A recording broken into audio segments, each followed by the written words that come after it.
हमारी दो महिला नेताओं को उड़ीसा से चलकर राजधानी दिल्ली तक आने की जरूरत क्यों पड़ी?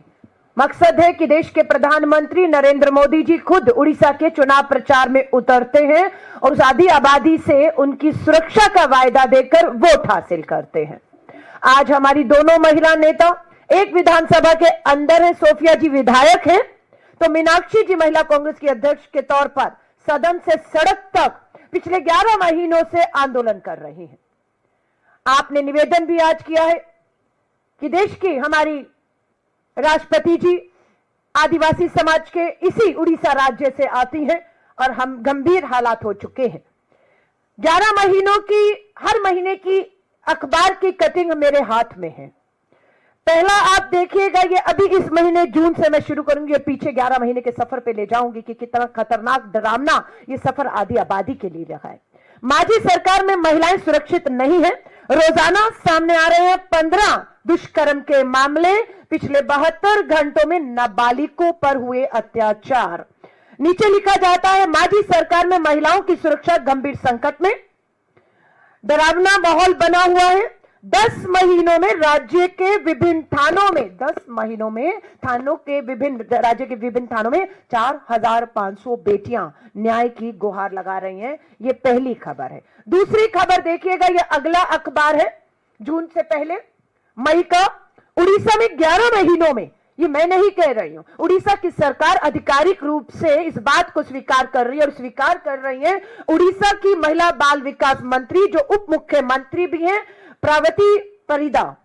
ये कहती है उड़ीसा में 11 महीनों में 28,000 महिलाएं और बेटियां 28,000 महिलाएं और बेटियां पर अत्याचार का शिकार हुई हैं। ये भाजपा की ही मंत्री आधिकारिक रूप से अपनी बात को वहां पर रख रही हैं। अब मैं आपको बताती हूं, अगले पिछले महीने में चाहिए, पढ़िए हेडलाइन, रेप का आरोपी जेल से जमानत पर निकल गया। ये किसने जेल पर में जमानत दी? किसकी सरकार है? क्यों अदालतें सख्ती से काम नहीं कर रही? उसका नतीजा किसको भुगतना पड़ा? पढ़िएगा, आगे खबर आती है, उड़ीसा में रेप का आरोपी जेल से जमानत पर निकला और पीड़िता की हत्या कर शव के टुकड़ों को सड़क पर फेंक गया है। ये उड़ीसा में हुआ है। जिसे फांसी होनी चाहिए थी उसे जमानत मिलती है और जिस बेटी को न्याय मिलना चाहिए था वो बेटी के टुकड़े कर दिए गए हैं। उड़ीसा की अगले महीने, उससे पहले के महीने की खबर, पेड़ से लटका मिला लड़की का शव, परिवार ने लगाया बलात्कार और हत्या का आरोप। लेकिन पुलिस आरोपों को साबित कब करेगी? जब सबूत समय पर एकत्रित करेगी और पुलिस सबूत नहीं इकट्ठे कर रही, मां बाप कर रहे हैं।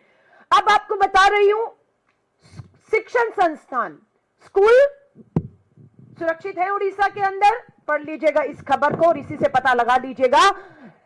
उड़ीसा में नाबालिग छात्रा के साथ स्कूल के टॉयलेट में शिक्षक के साथ, नाबालिग बेटी है, स्कूल पढ़ने गई है, स्कूल के ही टॉयलेट में स्कूल के ही अध्यापक के द्वारा दुष्कर्म किया गया है। हिम्मत कहां से आ रही है? शिक्षक हैं, शिक्षण संस्थान है, नाबालिग बेटियां पढ़ने को गई हैं और वहां सुरक्षित नहीं है।